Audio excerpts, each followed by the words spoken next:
গত 6 মাসের টানা সংকটের মাঝেও চলতি বছরের জানুয়ারি মাসে সব রেকর্ড ভেঙেছে বাংলাদেশের তৈরি পোশাক খাত।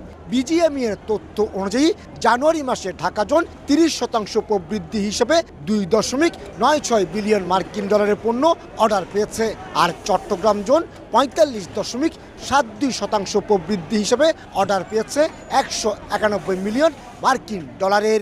জানুয়ারির 20 তারিখ থেকে যখন আপনার চাইনিজ হলিডে শুরু হয়ে যায়, এর আগে কিন্তু চায়না থেকে মালগুলো এক্সপোর্ট করাই নিয়ে আসতে হয়। ইনহাউস করার কারণে অর্ডারগুলো আর্লি কিন্তু আপনার বুকিং হয়ে যায়, যার ধরুন আমাদের এই অর্ডারটুকু বেশি দেখা যাচ্ছে। ডিসেম্বর এবং জানুয়ারি মাস থেকেই বাংলাদেশের গার্মেন্টস ব্যবসায়ীরা আসন্ন ফল ও হলিডে মৌসুমের তৈরি পোশাকের অর্ডার পেতে শুরু করে।